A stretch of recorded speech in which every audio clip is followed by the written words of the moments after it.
Hi everyone, Chaz916 here. Welcome, and thank you for joining me. Today I want to talk about fighters, barbarians, and sorcerers, and the problems that I'm having with them. Now I'm not going to rag on them too much, or at least I'm going to try not to, but I am going to delve into the problems, present them to you, and I'm also going to give you some of the ideas I have for fixes and some of the fixes that I've already used. Okay, so if you have any opinions, questions, or suggestions that you would like to express, I would love to hear them. Please leave them in the comment section below the video. Alright, let's get started.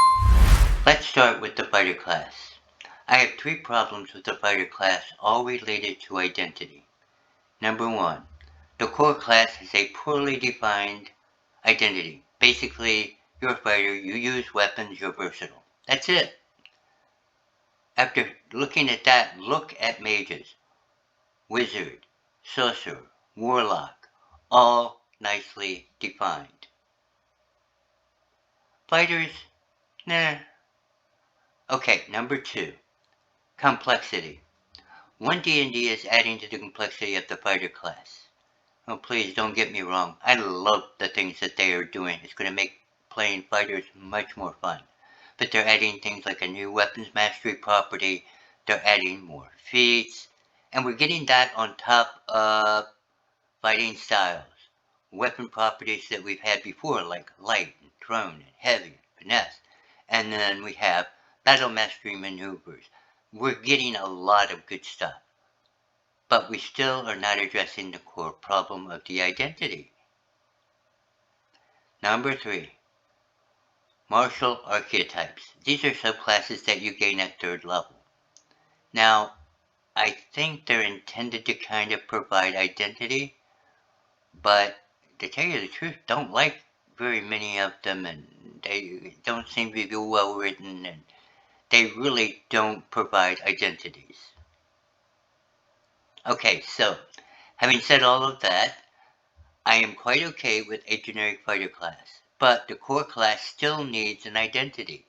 Now you're probably asking yourself, what do I mean by an identity? Here's three examples.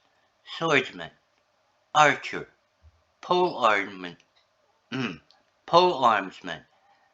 These are concrete. I mean, they give you a picture. They give you an idea of the type of fighter. They tell you, they automatically, you can guess what weapons this guy's carrying. This is identity. So the question is, how can we create fighter identity in the base fighting class? That's my question to you. Do you think about it? If you said fighting styles, you are thinking like I'm thinking. Fighters are defined by the weapons they use and how they use them. Fighting styles would be the natural way to do it. So that's how I would fix the class. And we already have some fighting styles that lend themselves to creating a fighter identity. We have archery and dueling, great weapons fighting, turn weapon fighting, two weapon fighting, unarmed fighting. All of these would lend themselves to an identity, but they have an inherent problem. They have an inherent problem. The fighting styles are basically poorly developed. And what I mean by that is archery. Okay, you gain a +2 bonus to attack rolls when you make a ranged attack. This hardly establishes you as an archer, and that's all you get. You gain nothing else later on. So, my thoughts on how to fix this is to expand fighting styles. We add additional bonuses and things that you gain, additional features that you gain as the character advances. So if you take archery, archery doesn't just give you that bonus. That bonus might be at first level. Then at third level, you gain something else. At fifth level, something else, etc. Basically, expanding on it will help to establish the archer's identity. That's how you fix it. That's how you fix all of them. What else can we do to fix this? We can add some additional ones. A fighting style called Sword and Shield would be perfect. A fighting style called Pole Arms fighting style would be good. I would change dueling fighting style to weapon fighting so that it could be used for an axeman or a swordsman. There are lots of ways that we can make this, we can use fighting styles to make an identity that works. Okay, having gone through that and ranted on it sufficiently, I hope, please excuse my voice again. I'm still having throat issues. This leaves some problems. Okay, first off, we have blind fighting, defense, interceptions, protections, close quarter shooters, mariners, tunnel fighters. I would delete all of these. Or I would take them and turn them into feats, or turn them into features for a fighting style. That's probably the best things to do with them. Now, I would probably change blind fighting to a feat because that would make a good feat.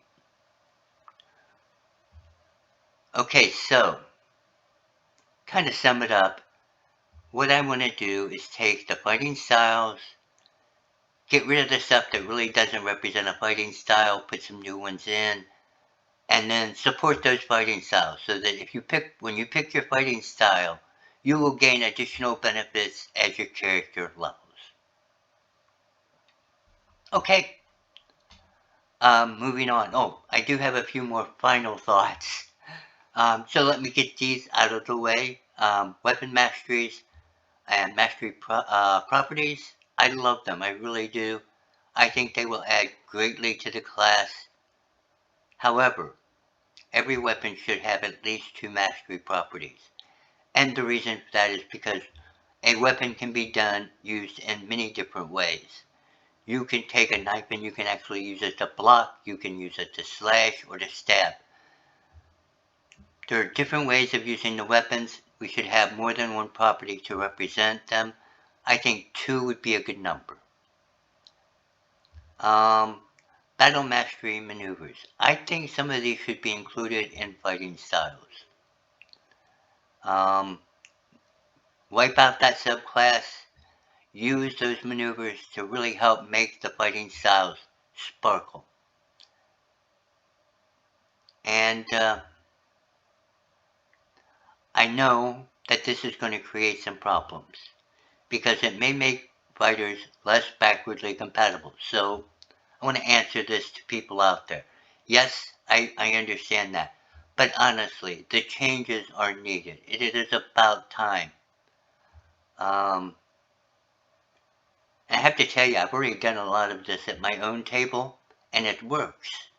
It makes fighters interesting. It gives them an identity. Let's move on to the Barbarian class.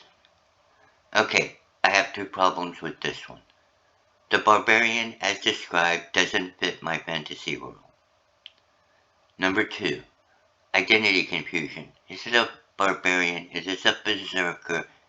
Okay, we have a Barbarian, but he's got rage. That makes him a Berserker, but then they have a Berserker subclass. I don't know. It's confusing. We have rage and then frenzy. So basically I get mad and I go into a rage, and then I get madder and I go into a frenzy. I don't want to get into that yet. Okay, so let's start with my first problem. Let me read you something from D&D Beyond. People of towns and cities take pride in their settled ways, as if denying one's connection to nature were a mark of superiority. To a barbarian, though, a settled life has no virtue, or is no virtue. Poor writing. But a sign of weakness. The strong embrace nature. Blah, blah, blah, blah. Okay. I'm the GM in my world, fantasy world of EOS. Basically, I run all my NPCs. None of them ever think this. Do I have savage races? Yes. None of them ever think this. The whole world is a fantasy world. It is savage. There are dragons. There are dangers around every corner. You have wizards tossing fireballs. How can you not be close to nature, no matter where you live? It just doesn't fit my world. Now, if I was running a modern campaign, I don't really do off-gridders and stuff like that. That stuff is mostly delusional as far as I'm concerned. So, no, I can't think of a way that I would work that into my modern world. So, yeah, problem there. Most of the fantasy worlds I've read about, that wouldn't fit into. So, I don't know. I mean, after all, townsfolk are already close to nature. They hunt, they grow food, so they're farming. They raise animals and cut them up and dice them and put them on the table. They sell their extras to their local restaurant. They gather firewood, and when the village is attacked, what do? They run into the woods because that's where they're used to surviving. Doesn't sound like people that, okay, I know, I said I wasn't going to rant, but it doesn't seem to fit a fantasy world. Okay, let's move on from there. Identity confusion. Okay, is it a barbarian? Is it a berserker? Okay, a barbarian is basically a savage, someone who is perceived as either uncivilized or primitive. Okay, but he has rage. But rage is a berserker. So, what? Okay,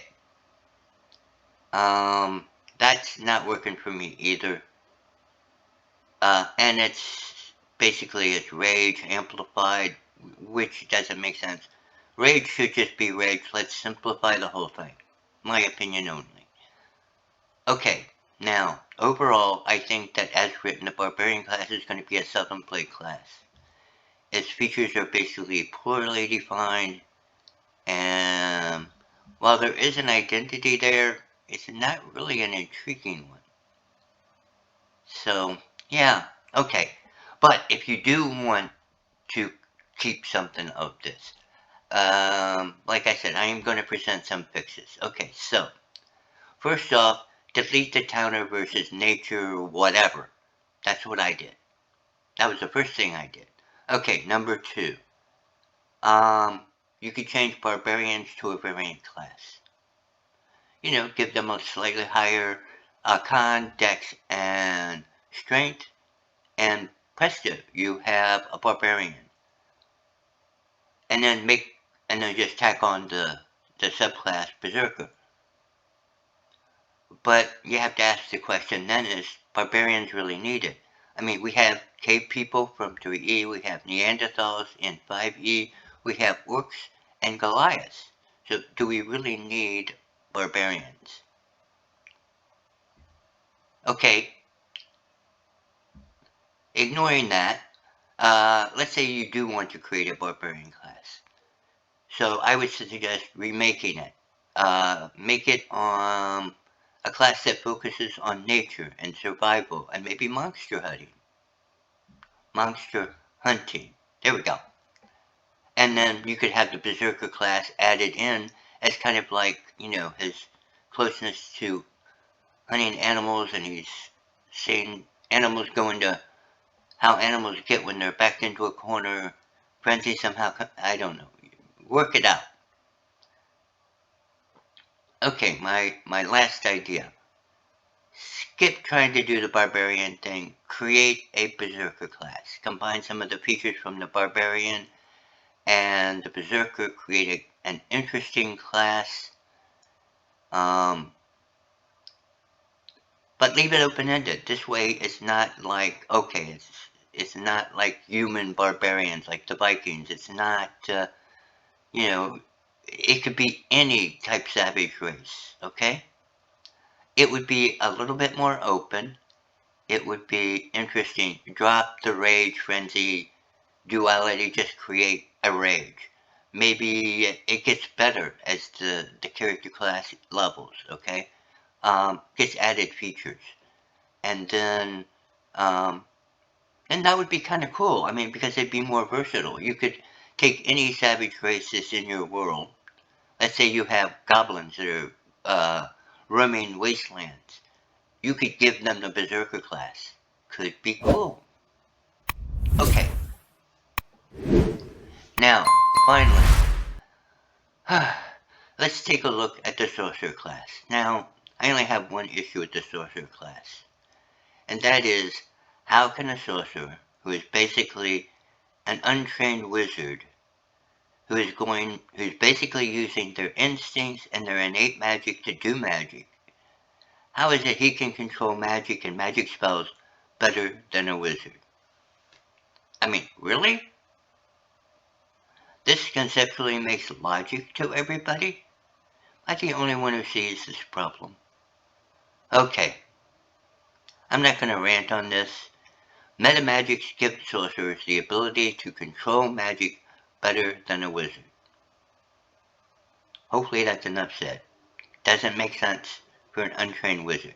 So either change your definition for sorcerers or come up with some way to fix the problem. Okay, here's some of my ideas. Number one, if you want to keep it the way it is, don't make them untrained. Put in there that their patron has someone teach them, maybe an imp or a familiar or something. Get rid of the untrained. Okay, if you want to keep the untrained, this is fix number two, I would change the focus to more like a raw or wild magic kind of thing.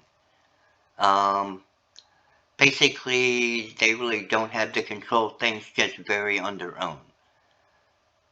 And then maybe to that, as they go up in levels, you could decrease the chance of a wild magic or a raw magic type event. Or, another way that this could be done is you could have the character at each level pick a spell that he's been using and that he knows well enough that there is virtually no chance of a raw or wild magic event. Which kind of makes sense. I like the subclass, but basically because of the wild magic, and it probably should be part of the sorcerer class all the way around. Metamagics doesn't fit.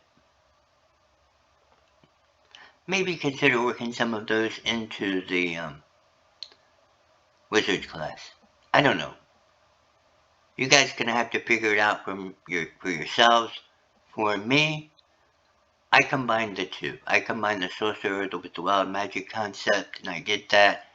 And I allow my characters, as they go up in levels, to pick a spell that is no longer subject to a raw or wild magic event or surge.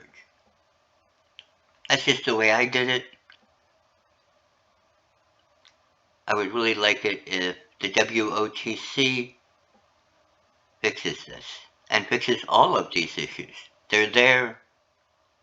If you have a problem with these, please let the WOTC know. Let me know what you think. If you have any comments or questions or suggestions, please put them in my comment section below. I have said everything I have to say. Thank you guys for listening. I shall see you on my next one. Bye-bye for now.